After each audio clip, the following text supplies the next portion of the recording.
profetas aí menores, acho que é o terceiro, de trás para frente aí no Antigo Testamento, Malaquias, Zacarias, é isso mesmo, e Ageu, tá? É o terceiro aí de trás para frente no Antigo Testamento. Tem só 2 capítulos, nós vamos focar no capítulo 1, livro do profeta Ageu, capítulo 1, a partir do versículo de número 1. Cida, tudo bem? Deus abençoe. Que a Alciane também entrou aí. Deus abençoe, gente. Sejam bem-vindos. Paz seja com todos vocês. Todos abriram aí as Bíblias? Tem mais gente para entrar aí. Entra daqui a pouco aí. Vai se adequando aí no nosso texto de hoje. Ageu, capítulo 1, a partir do versículo 1, eu quero ler esse texto com vocês.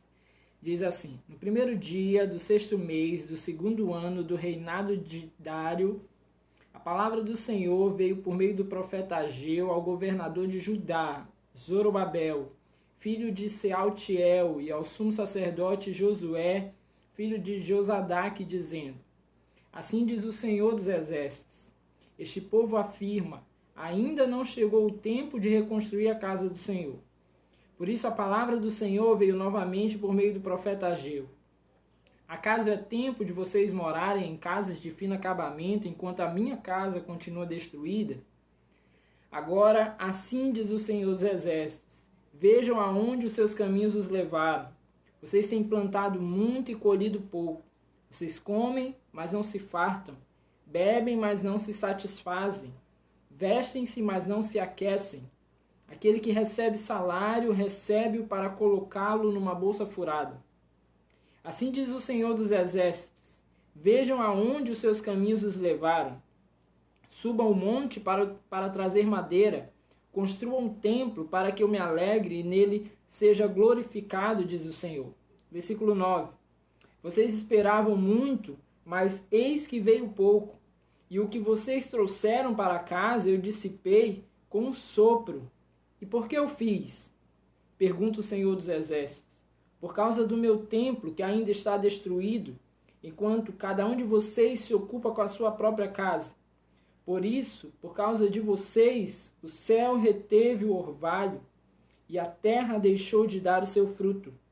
Nos campos e nos montes provoquei uma seca que atingiu o trigo, o vinho, o azeite e tudo mais que a terra produz, e também os homens e o gado. O trabalho das mãos de vocês foi prejudicado. Essa é a palavra de hoje. Feche seus olhos aí, nós vamos orar. Senhor querido, nós nos colocamos em Tua presença nessa hora. Pedimos, Senhor, da Tua graça, da Tua direção, da Tua instrução e do Teu favor, para que em nome de Jesus nós possamos ser tocados mais uma vez pela Tua santa palavra, pelo agir do Teu Espírito Santo sobre as nossas vidas nessa noite. Em nome de Jesus, abençoa cada um dos irmãos, Senhor meu Deus, que está nesse momento acompanhando essa transmissão, acompanhando esse culto através da internet, nas suas casas. Que em nome de Jesus nós possamos nos voltar para Ti nessa hora, que nós possamos atentar, Senhor meu Deus, para a Tua vontade sobre as nossas vidas.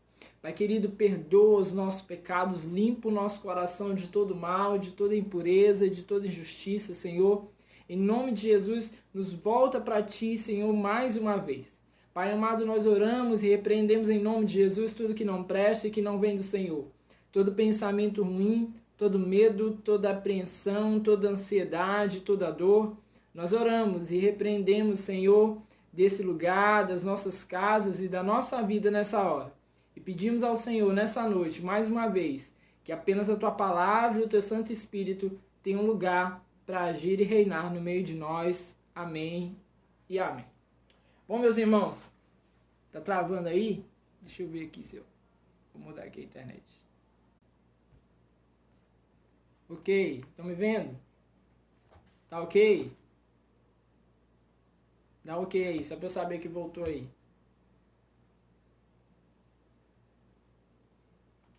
Deve ser por conta da chuva aí. Funcionou? Estão me escutando? Voltou? Ok, né? Valeu, Layara. Bom, meus irmãos, se porventura aí cair ao longo da transmissão, é porque a gente consegue voltar aí depois. Tá bom? Vamos lá. Livro do profeta Ageu. Não sei se você já leu esse livro. teve essa oportunidade, eu sei que com certeza, né, depois aqui do culto você vai ler todos, são só 2 capítulos, né? Já marca lá na sua evolução de leitura bíblica, bem rapidinho, só 2 capítulos aí do livro do profeta Ageu. O profeta Ageu, ele profetiza depois do cativeiro, né? Depois daquele tempo do exílio, né, em que boa parte do povo de Deus é levado cativo ali para a Babilônia. Quando o povo já retorna, Ageu é o profeta desse período pós-exílio, né? Ele profetiza depois do exílio. Eles voltam e começa ali, né? Você acompanha ali no livro de Neemias, você percebe ali depois que inicia-se uma reconstrução ali, então, do território de Jerusalém, e havia, então, o templo do Senhor havia sido derrubado. Era uma das coisas que haviam sido derrubadas. E há uma proposta de Deus para que possa, então, ser reconstruído esse templo, né? Ser reconstruído o templo do Senhor, e Ageu ele surge justamente com essa proposta de encorajar o povo a reconstruir o templo de Jerusalém. Ageu ele profetiza, e ele é também, por consenso, né, da maioria dos estudiosos, ele é também aquele que escreve o próprio livro, né? Então ele profetiza e depois ele registra, né, através dos escritos, isso que hoje se tornou, dentro da Bíblia, o livro do profeta Ageu. Ele traz uma mensagem da parte de Deus a esse povo. Nós vemos aí logo no versículo 1, dizendo que no primeiro dia do 6º mês do 2º ano do reinado de Dário, a palavra do Senhor veio por meio do profeta Ageu ao governador de Judá, Zorobabel, filho de Sealtiel, e ao sumo sacerdote Josué, filho de Josadaque. Ele profetiza, ele traz uma mensagem da parte de Deus, e entenda bem, e já é um primeiro ponto aqui muito especial para a gente, né, dentro desse texto. O profeta ele não cria uma mensagem, né? O profeta ele não inventa uma mensagem. O profeta ele traz uma mensagem da parte de Deus. O profeta ele é só o mensageiro, né? Ele é só o canal através do qual o Senhor traz então a sua mensagem ao povo, de acordo com a vontade de Deus e de acordo com a sua conveniência.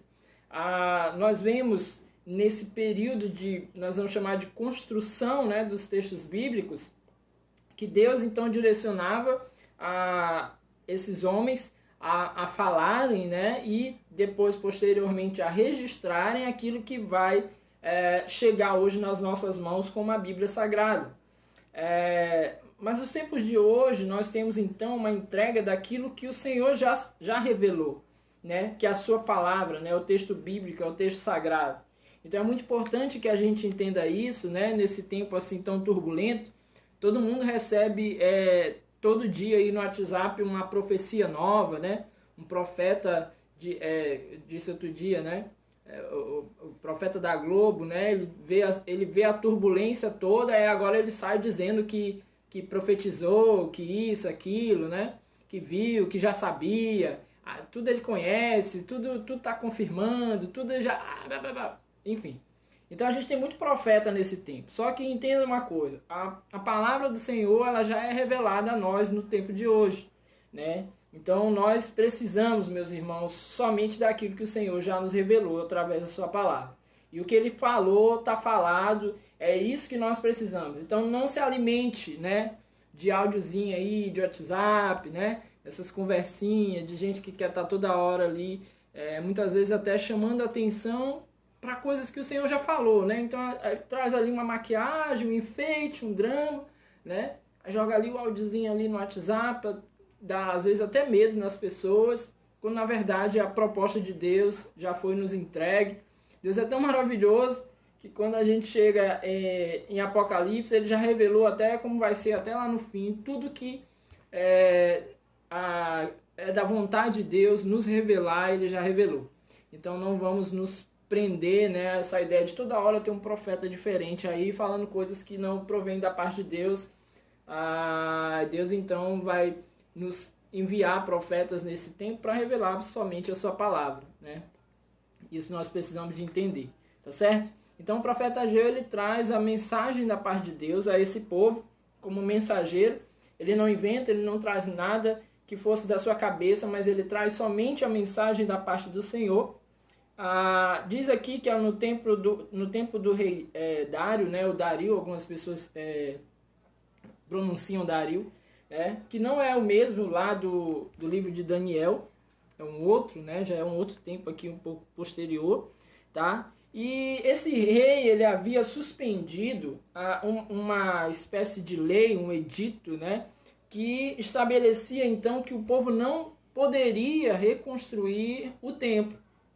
Esse rei Dario, aliás, o rei Artaxerxes, anterior a Dario, ele havia feito um edito proibindo a reconstrução do templo. Dario chega e ele então cancela, né, ou emite um novo edito que autoriza então a construção do templo.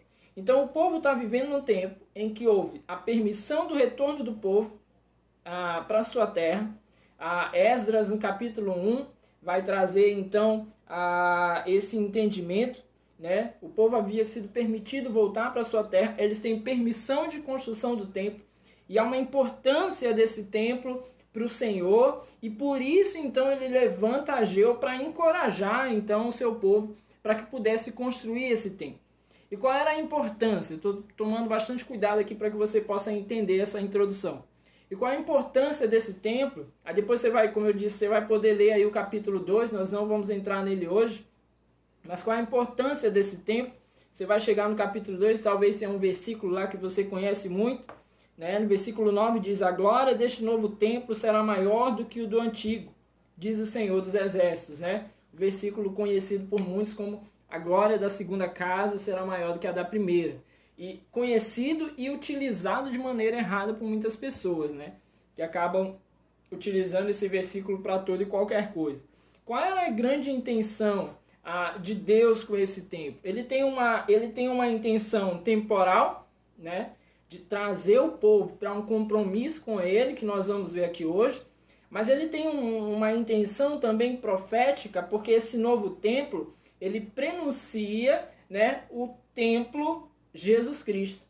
Ele prenuncia aquele que seria o templo, que o próprio Senhor Jesus diz, né, que uma vez edificado seria derrubado e reconstruído em 3 dias, que é justamente Jesus fala ali em torno da sua morte e da sua ressurreição. Então esse templo aqui, esse segundo templo, ele prenuncia na verdade Jesus como o templo do Senhor, aquele que morreria e ressuscitaria ao 3º dia, né, ou seria derrubado e reconstruído ao 3º dia, e que também posteriormente aponta para nós enquanto templo do Espírito Santo de Deus, né, habitação, morada da presença de Deus.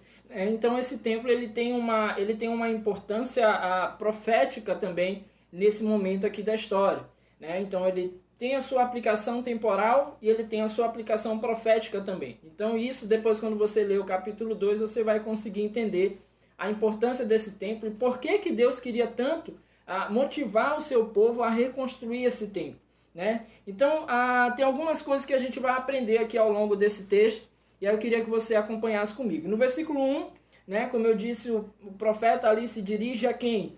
Ele se dirige ao governador de Judá, Zorobabel, filho de Sealtiel, e ao sumo sacerdote Josué, filho de Josadaque. Quem são essas duas pessoas? São os líderes, são as autoridades, o governador e o sacerdote.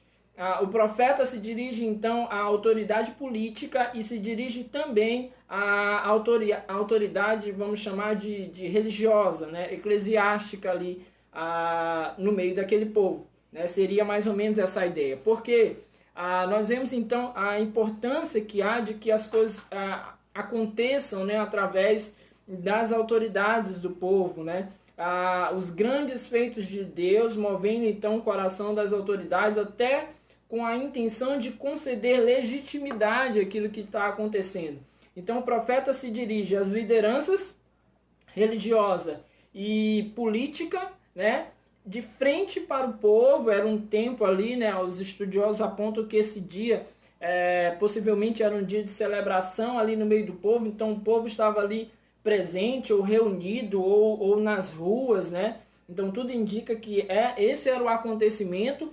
E no meio de tudo isso, então o profeta de Deus chega e se dirige então às autoridades do povo, conferindo então ali legitimidade àquilo que Deus estava fazendo, a própria mensagem de Deus sobre aquele povo.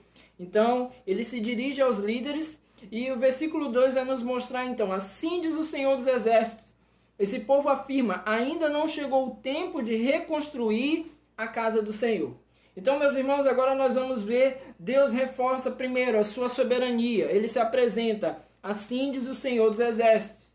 E várias vezes ao longo do texto, né, dos primeiro e segundo capítulo de Ageu, Deus vai se apresentar então como Senhor dos Exércitos, reforçando então a sua autoridade, reforçando então a sua soberania. E Deus então se dirigindo como soberano a esse povo, como soberano desse povo, para que eles pudessem talvez até relembrar da sua soberania, Deus então apresenta a eles a sua insatisfação. Olha como ele fala: este povo afirma: ainda não chegou o tempo de reconstruir a casa do Senhor.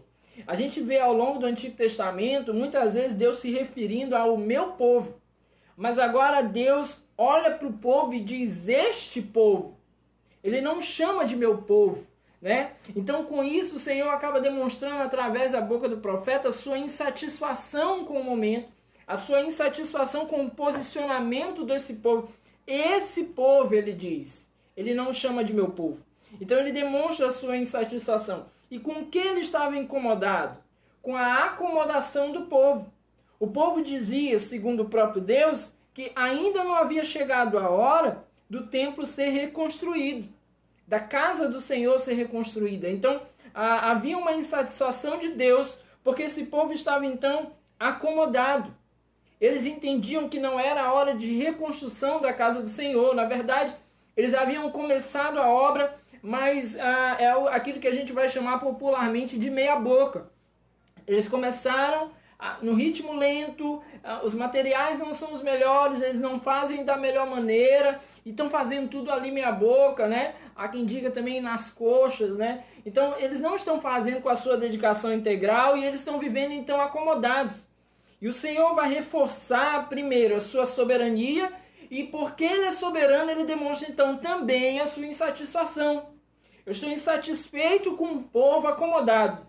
Entenda bem o que esse versículo 2 nos traz. Um Deus soberano, insatisfeitíssimo com um povo acomodado, a ponto de chamá-los este povo, não meu povo. É como quem diz: o meu povo faria diferente, mas vocês estão fazendo de uma maneira que me desagrada. Era para que eles pudessem então entender que era mais importante cuidar das coisas do Senhor do que os seus próprios interesses. Quando na verdade o que a gente vai ver aqui no texto é que eles estão invertendo as coisas. Eles estão dando mais importância nesse momento pós-exílio às suas próprias questões do que às questões de Deus. Ora, entenda que Deus permitiu um tempo de exílio a esse povo e agora eles retornam para a sua terra e Deus começa ali então uma reconstrução, uma restauração desse povo. E agora o que nós vamos perceber é que esse povo que deveria estar agradado, né, teria que trazer em si gratidão acerca daquilo que Deus havia feito em suas vidas e proposto a esse povo, deveria então demonstrar gratidão ao Senhor, se voltando ainda mais para Ele. Na verdade, eles estão se voltando para si. Na verdade, eles estão se voltando para suas vontades. E é isso então que incomoda o Senhor. Por quê? Porque eles estão se queixando das situações. As situações são muitas ali. Eram povos inimigos que os confrontavam constantemente. Havia o edito do rei anterior, né, Artaxerxes, que proibia a construção do templo. E agora já há uma permissão, mas eles ainda estão presos àquele período em que eles não podiam fazer. Falta de recursos, naturalmente, era difícil os recursos naquele tempo. Então o que acontece é que diante dessas tantas impossibilidades, da escassez de recurso, das investidas contrárias, o que acontece? Eles se voltam para si mesmos. Por que é tão importante refletir sobre isso, meus irmãos? Porque muitas vezes nós acabamos fazendo nos tempos de hoje aquilo que esse povo estava fazendo aqui. Quando a gente se defronta, né, com as situações colocadas contrárias à nossa vontade, contrárias àquilo que seria, vamos dizer, um ambiente agradável para nós fazermos a vontade do Senhor, então nós nos fechamos e nos voltamos para nós. Se falta um recurso, eu me volto para mim. Se eu estou sendo atacado, eu só penso em mim. Se eu estou passando por uma situação difícil, só preciso ter atenção para mim, para o que eu preciso, e eu deixo de pensar no outro, e assim deixando de pensar no outro, eu acabo deixando de fazer e cumprir também a vontade de Deus. Então era essa situação, era esse ambiente aqui que o Senhor encontra e o que o deixa insatisfeito. Os versículos 3 e 4 vão dizer assim, ó, por isso a palavra do Senhor veio novamente por meio do profeta Ageu. Então, primeiro Deus apresenta a sua insatisfação com base naquilo que o povo está fazendo, e agora ele vai dizer, ele se dirige ao povo agora para dizer algo da sua parte. Versículo 4, acaso é tempo de vocês morarem em casas de fino acabamento, enquanto a minha casa continua destruída? Como eu disse para vocês em Esdras, no capítulo 1, havia tido uma ordem, né, por parte do rei Ciro, que era uma ordem de Deus através de Ciro, na verdade, que o povo pudesse voltar. E a intenção era que eles voltassem para reconstruir o templo. É muito claro, se você pegar depois Esdras capítulo 1 para ler, é muito claro. Ciro abre então aquela possibilidade, eles têm que voltar, é algo da parte de Deus e tem um fim. A finalidade é, vocês vão construir o templo. Além deles não reconstruírem o templo, não fazerem de uma maneira adequada ao templo do Senhor, eles estão investindo em si mesmos. Além de não fazer a vontade de Deus, além de não investir nas coisas de Deus, eles estão investindo em si mesmos. Qual é a ideia aqui, meus irmãos? É o lance da desculpa. É o lance da desculpa. Eu não faço para Deus. Por quê? Porque eu não tenho tempo. Você não tem tempo. E o tempo que você está gastando aí nos seus projetos? E o tempo que você está gastando aí nas suas vontades? E o tempo que você gasta aí com o que é seu? E o tempo, sabe? É o lance da desculpa. A gente dá desculpa. Nós abrimos a nossa boca para emitir desculpas. E isso, para o Senhor, começa a ser, então, algo que não tem sentido. Porque se Ele nos conhece na sua plenitude, se Ele entende completamente aquilo que nós estamos colocando, então, na nossa vida, fazendo, aquilo que nós estamos vivendo, Ele conhece completamente, não tem como nós enganarmos Ele. Não tem como nós nos posicionarmos, então, de uma maneira, dizer para Ele que não temos feito por isso. Qual era a desculpa aqui do povo? Estamos sofrendo investidas, não temos recurso, mas o Senhor está dizendo assim, mas vocês não estão investindo no meu templo, o que é a minha vontade, mas vocês estão construindo para vocês, diz o texto, casas de fino acabamento. Era essa a grande realidade. Eles estavam investindo neles mesmos. Eles cuidavam das suas casas, mas a casa do Senhor era o trapo. Eles cuidavam daquilo que eles tinham, mas o que era do Senhor era bobagem. Não investia de uma maneira adequada. E havia algo contra eles. Esse segundo templo, ele tem uma importância, uma relevância profética muito maior do que o primeiro templo. Mas se você pegar primeiro Crônicas, Davi, mesmo recebendo então uma palavra do Senhor dizendo, Davi, você não vai construir o templo. Quem vai construir o templo é o seu filho. Davi entrega tantas riquezas para o Senhor, já preguei sobre isso na igreja. Davi entrega tantas riquezas para o Senhor que aquilo constrange o coração dos líderes do povo. E faz com que eles também comecem a entregar riquezas para a construção do templo. Então, o primeiro templo ele é gigante, ele é imenso na sua riqueza. E agora o segundo templo ele tem uma importância, uma relevância histórica e profética muito maior, mas o povo não está dando a importância. Sabe por quê? Porque eles estão atentos à sua própria necessidade. Então, meus irmãos, há uma atenção que nós precisamos dar justamente a essa ideia de nós não investirmos naquilo que é realmente relevante para o Senhor. De repente, eu e você estamos investindo naquilo que não tem relevância para Deus, naquilo que não é importante para o Senhor, naquilo que não agrada agora. Muitas vezes investindo mais em nós mesmos do que na própria vontade do Senhor. Então, o profeta começa a tratar essas questões, trazendo então a mensagem do Senhor que falava sobre isso. Acaso é tempo de vocês morarem em casa de fino acabamento, enquanto a minha casa continua destruída? Nos versículos 5 e 6, nós vamos ler então que agora assim diz o Senhor dos Exércitos. Mais uma vez ele remonta então a sua soberania. Vejam aonde os seus caminhos os levaram. Vocês têm plantado muito e colhido pouco. Vocês comem, mas não se fartam. Bebem, mas não se satisfazem. Vestem-se, mas não se aquecem. Aquele que recebe salário, recebe-o para colocá-lo numa bolsa furada. O que nós temos aqui é que então o Senhor, diante daquela situação, demonstra ao seu povo a sua insensatez. Meus irmãos, é insensato investir naquilo que não agrada ao Senhor. É insensatez dedicarmos dias, hora, o nosso fôlego, as nossas riquezas, naquilo que de alguma maneira não trará glória para o Senhor.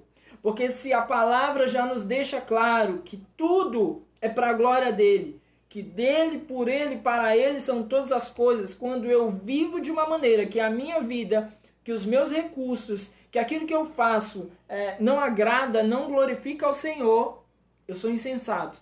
É o que Deus está querendo demonstrar aqui. Vejam onde os seus caminhos os levaram, diz o Senhor.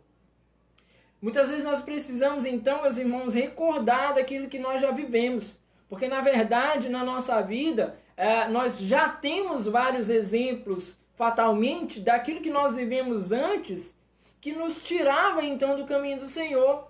Especialmente todos nós que nos convertemos em algum momento. É muito fácil, é só parar um pouquinho para relembrar que nós já vivemos coisas que, porque não depositávamos no Senhor, não investíamos o nosso tempo, o nosso recurso, a nossa vontade, o nosso querer no Senhor, nós somos levados por caminhos tortuosos. Então, meus irmãos, às vezes a gente não precisa um testemunho de um terceiro. Olhar para a nossa vida para trás já vai nos fazer perceber que aquilo que a gente viveu antes, distante do Senhor, na verdade nos levou por caminhos tortuosos. É o que o profeta diz aqui: vejam aonde os seus caminhos os levaram. Bastava esse povo parar para lembrar que o coração deles distante do Senhor havia levado eles a uma situação de decadência, de prisão, onde a própria cidade de Jerusalém, com seus muros derrubados, a sua vergonha exposta ali, havia sofrido de uma maneira tão grande. Então bastava lembrar para a nossa vida hoje, basta a gente lembrar de algumas coisas que nós já vivemos, que nós iremos nos tocar, de que quando nós vivemos uma vida contrária à vontade do Senhor, nós acabamos seguindo por caminhos tortuosos que não agradam a Ele. Ele diz então, vocês têm plantado muito e colhido pouco. Vocês comem, mas não se fartam, bebem, mas não se satisfazem, vestem-se, mas não se aquecem. Aquele que recebe salário, recebe para colocá-lo numa bolsa furada. Há algumas coisas aqui, mas particularmente dá para separar aqui dois pensamentos. Primeiro, vocês comem, mas não se fartam. Pega só esse trecho aí. Insatisfação com o que tinha. Meus irmãos, quando nós vivemos de tal maneira que aquilo que o Senhor nos propõe, que chega até as nossas mãos, nós não utilizamos e não vivenciamos aquilo de uma maneira que o nome dele seja glorificado, nós acabamos ficando então insatisfeitos. Ficamos insatisfeitos, porque nós não vivenciamos aquilo ali para a glória do nome do Senhor. Imagine você então que, por exemplo, vamos pegar o exemplo de uma criança. Uma criança, ela ganha um brinquedo. Aí ela começa a brincar com aquele brinquedo. Ela gosta muito daquele brinquedo, ela fica muito feliz em ter recebido aquele brinquedo. Mas daqui a pouco, ela começa a brincar, quebra, bate ali, o tempo vai passando, já não é mais tão interessante aquele brinquedo, e daqui a pouco, de repente, aquilo não tem mais valor. E aí acontece em toda casa, e quem tem filho sabe o que eu estou falando, daqui a pouco a criança deixou o brinquedo ali no canto, e aquele brinquedo que foi tão valoroso naquele dia, vai chegar um momento que não tem mais valor e está jogado lá naquela famosa caixa de brinquedos quebrados. E assim, meus irmãos, é que acontece quando nós não utilizamos as coisas para a glória de Deus. Há uma insatisfação. Então, ter recebido aquilo ali não foi suficiente. Ter vivenciado aquilo ali não foi suficiente. Era esse o sentimento aqui desses irmãos do povo de Israel. Vocês comem, mas não se fartam. Eles tinham. O Senhor estava providenciando aquilo que era necessário, mas eles não conseguiam se fartar, porque eles não vivenciavam aquilo ali de uma maneira que glorificasse a Deus. Aí tem os outros trechos. Vocês têm plantado muito e colhido pouco, bebem, mas não se satisfazem, vestem, mas não se aquecem. Aquele que recebe salário, recebe para colocar numa bolsa furada. O que nós temos aqui, então, é investimentos em coisas que, na verdade, não têm um retorno. Esse é o pensamento. Quando nós investimos naquilo que não há um direcionamento para a glorificação do nome do Senhor, não há de fato um retorno. Não há de fato um retorno real, um retorno genuíno, como o Senhor pode proporcionar. É esse sentimento, o Senhor expressa aqui, plantam muito, mas colhem pouco. Bebem, mas não se satisfazem, se vestem, mas não se aquecem. E por fim, aquele que recebe salário, recebe para colocá-lo numa bolsa furada.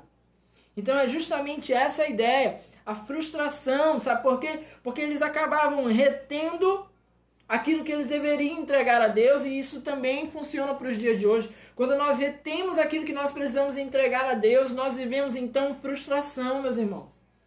Frustração. Já falei na igreja várias vezes, né? De conhecer pessoas com muito dinheiro, mas frustradas. Gente nesse tempo se percebendo com muito dinheiro, mas angustiadas nas suas questões. Angustiadas com a sua forma de vida. Pessoas que não têm, na verdade, um retorno baseado naqueles seus investimentos ali. Pode até ter um retorno no mercado financeiro, mas não tem satisfação, não tem preenchimento. Aquilo não preenche. Porque quem tem mais, quer mais e busca mais, porque ele vive em decorrência daquilo ali. O que o Senhor coloca aqui é justamente que essa frustração do povo decorria deles não investirem naquilo que era a vontade de Deus. Qual era a vontade de Deus? Pegue isso aí que vocês têm recebido, a bênção que eu tenho colocado sobre vocês, invistam no meu templo. Era o que Deus queria.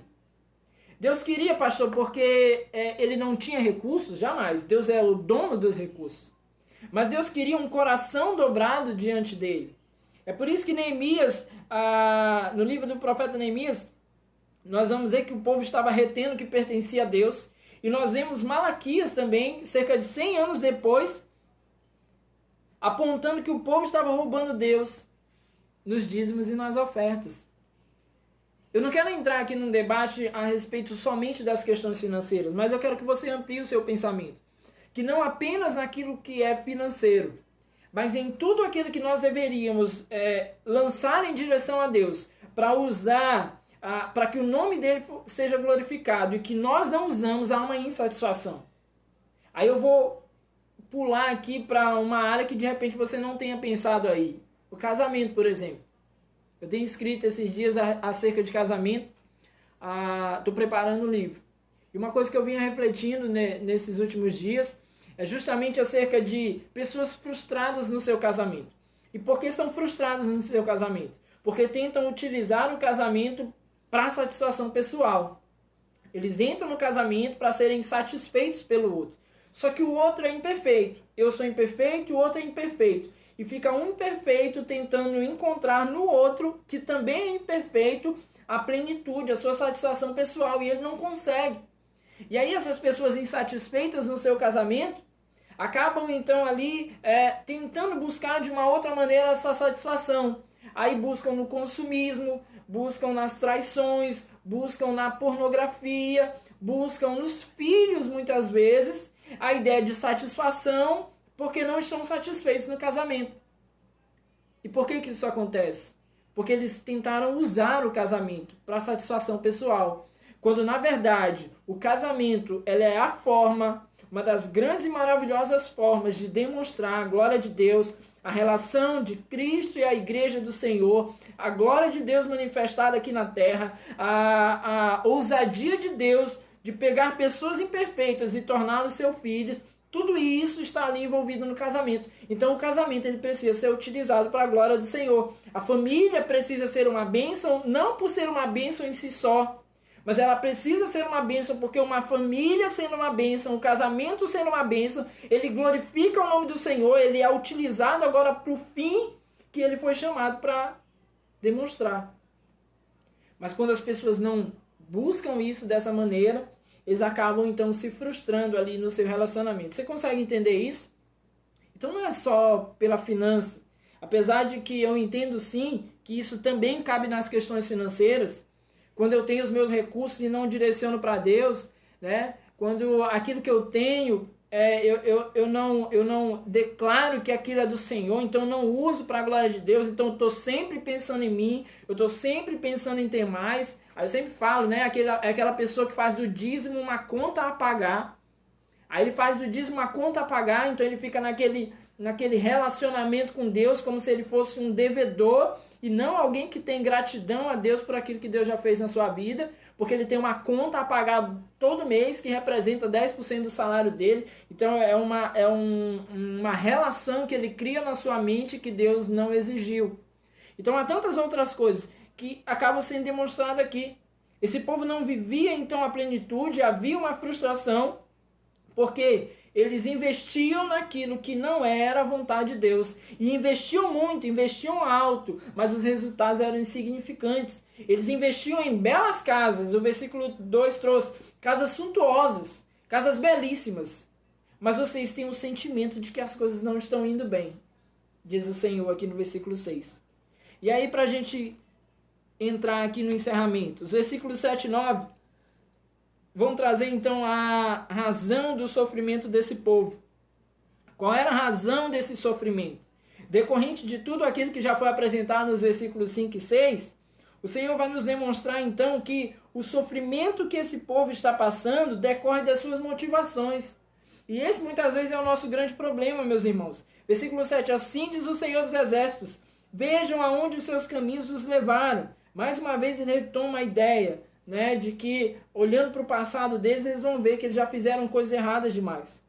Versículo 8, subam o monte para trazer madeira, construam um templo para que eu me alegre e nele seja glorificado, diz o Senhor. Deus diz, olha, vocês precisam fazer coisas de acordo com aquilo que eu espero de vocês. Mas, meus irmãos, o que acontecia então é que eles faziam as coisas sem o coração estar em Deus. E por isso, então, eles buscavam o melhor para eles. E deixavam o pior para o Senhor, e deixavam o pior para a construção do templo do Senhor, enquanto a casa deles eram construções suntuosas, belíssimas, e para Deus os restos. Já dei esse exemplo várias vezes.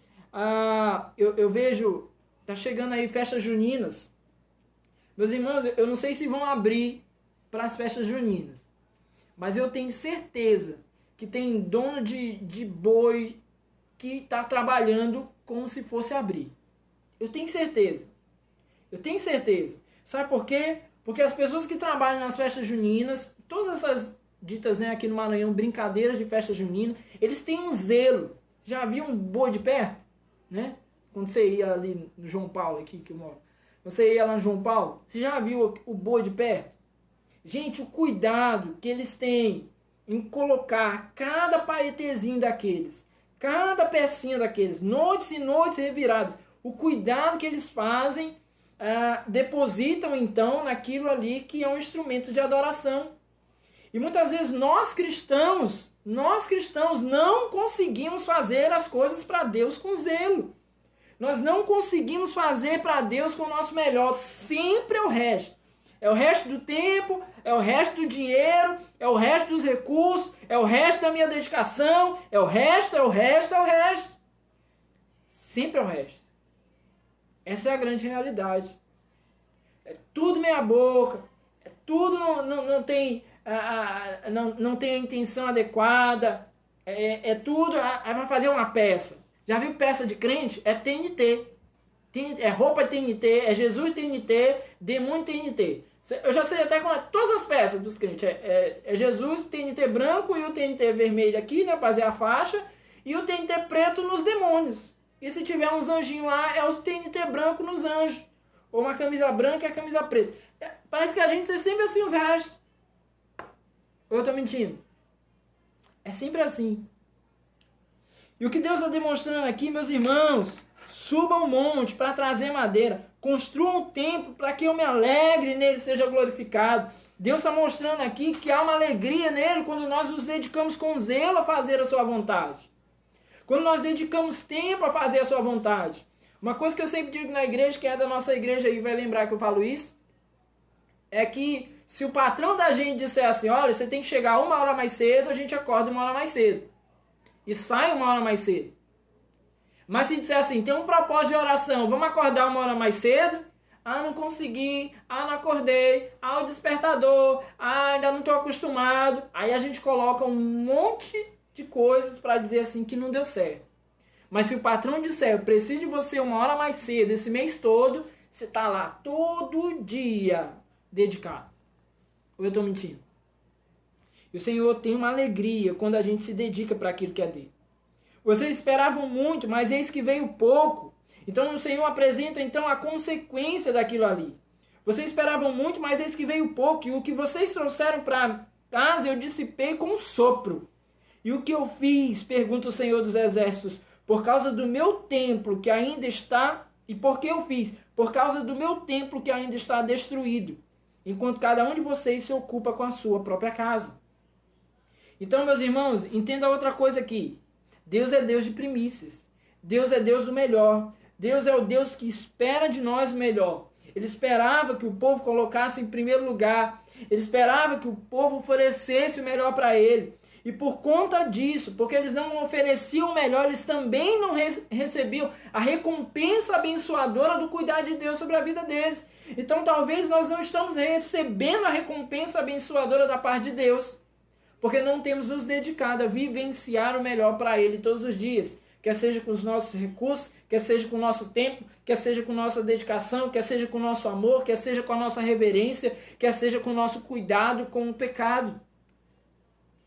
Então, por conta disso, eles não recebiam as recompensas abençoadoras da parte de Deus. Não recebiam. E para encerrar, que o nosso tempo está corrido, queria poder trabalhar mais tempo isso aqui. Versículos 10 e 11. Por isso, por causa de vocês, o céu reteve o orvalho e a terra deixou de dar o seu fruto. Nos campos e nos montes provoquei uma seca que atingiu o trigo, o vinho, o azeite e tudo mais que a terra produz. E também os homens e o gado. O trabalho das mãos de vocês foi prejudicado. E eu quero dizer uma última coisa para você. Por conta disso, por conta daquilo que esses homens estavam fazendo e do seu coração que não oferecia o melhor ao Senhor, por conta disso, Deus sacudiu o povo, reteve as suas bênçãos e sacudiu aquele povo. Porque, meus irmãos, o Senhor ele pode usar o que Ele quiser como forma de disciplinar o povo e trazê-lo de volta à sua atenção. Tempos como esses, meus irmãos, e eu já vi muita gente se perguntando, coronavírus tem a ver com Deus em quê? Em tudo. Em tudo. Coronavírus, como turbulências desse tempo e de outros tempos que já aconteceram historicamente, tudo tem a ver com Deus. Porque talvez não disseram para você, eu quero te dizer isso aqui hoje. O mesmo Deus que pode usar coisas lindas, maravilhosas para atrair o teu olhar para Ele, também pode usar tempos terríveis para atrair o nosso olhar e a nossa devoção a Ele. Porque foi assim que Ele fez com o seu povo ali. Porque não estavam voltando o seu coração. Por causa de vocês, o céu reteve o orvalho e a terra deixou de dar o seu fruto. Nos campos e nos montes provoquei, diz ele, uma seca que atingiu o trigo, o vinho, o azeite, tudo mais que a terra produz. Tudo mais. Então, meus irmãos, ele continua sendo o mesmo, amém? Ele continua sendo o mesmo. Se ele quiser, então, é a forma dele fazer tudo que ele quer, porque o fim das coisas é o nosso coração se voltar para ele. Tempos como esses são necessários. Governantes bons e ruins fazem parte da vontade de Deus sobre nós, fazem parte da soberania de Deus, da vontade dele de atrair o nosso coração para ele, meus irmãos. Fazem parte. Fazem parte. Tudo isso faz parte do plano e do propósito de Deus. É inegável, é inegável. Nós não podemos fugir disso. O nosso coração precisa temer ao Senhor. Quando Paulo escreve aos Romanos no capítulo 8, no versículo 28, ele diz, sabemos que Deus age em todas as coisas para o bem daqueles que o amam, dos que foram chamados de acordo com o seu propósito, nós precisamos entender que todas as coisas são todas as coisas. Todas as coisas incluem os tempos bons e os tempos maus. Todas as coisas incluem os sopros de alívio, assim como incluem os puxões de orelha ao longo da história, para que o povo volte seu coração para ele novamente. Nos dias de hoje, para que nós voltemos o nosso coração para o Senhor Jesus, para que possamos reconhecer a sua salvação. É um tempo de alerta, porque o Senhor está usando esse tempo para que o nosso coração se volte para Ele. Meus irmãos, não é a última, tudo indica que coisas ainda acontecerão. No primeiro momento parecia que tudo isso seria muito tenebroso e de repente a aparência que dá é que não foi tudo aquilo que nós esperávamos, então talvez ainda venham tempos difíceis para nós, outros tempos difíceis. Mas em todos esses tempos, o que é importante é que o nosso coração esteja atento à vontade do Senhor, para que nós possamos nos voltar a Ele. E aí nós não tínhamos lido no começo, mas o versículo 12 vai dizer que Zorobabel, o sumo sacerdote Josué, e todo o restante do povo obedeceram à voz do Senhor, seu Deus, por causa das palavras do profeta Ageu, a quem o Senhor, seu Deus, enviara, e o povo temeu o Senhor.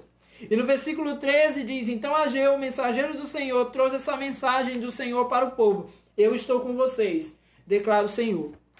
Então, na verdade, meus irmãos, mesmo no tempo em que Ele nos chama a atenção, que Ele nos sacode, Ele está conosco. Então, nós temos que reconhecer esse tempo como um tempo da presença de Deus também. Esse tempo que o Senhor nos sacode também é tempo da presença de Deus. Esse tempo que o Senhor nos chama também é tempo da presença de Deus. Esse tempo que o Senhor nos constrange também é tempo da presença de Deus. Os nossos corações precisam estar voltados para Ele. O nosso querer precisa estar voltado para Ele. A nossa reverência precisa estar voltada para Ele, para que o nome dEle possa ser glorificado em nós. Para que o nome dEle possa ser exaltado em nossas vidas. Então, meus irmãos, essa é a grande verdade. Talvez seja um tanto indigesta essas palavras, mas é a palavra de Deus. Ele nos chama para esse tempo, para que um templo novo possa ser construído em nossas vidas, um templo de adoração ao Senhor, que as nossas vidas possam ser esse templo de adoração ao Senhor. Amém? Posso orar com você? Feche teus olhos aí na tua casa. Vamos orar. Senhor, nós nos colocamos em tua presença nessa hora. Pedimos, Senhor, da tua graça, da tua direção, do teu favor e da tua misericórdia sobre nós, para que em nome de Jesus nós possamos entender que o Senhor tem nos chamado a um tempo de corações voltados ao Senhor, tempo de arrependimento, tempo de dedicação ao Senhor, que nós possamos compreender a necessidade de entregar o nosso melhor para Ti. O Senhor tem chamado uma igreja de um tempo que muitas pessoas têm esquecido de dar o melhor para Ti. Ou às vezes pessoas têm feito coisas com aparência do melhor, quando na verdade só querem demonstrar, Senhor, algo pessoal aos outros, querem chamar a atenção para si. E o Senhor quer atenções voltadas para Ti. O Senhor quer olhos atentos em Cristo. É tempo onde a vinda do Senhor Jesus é cada vez mais próxima.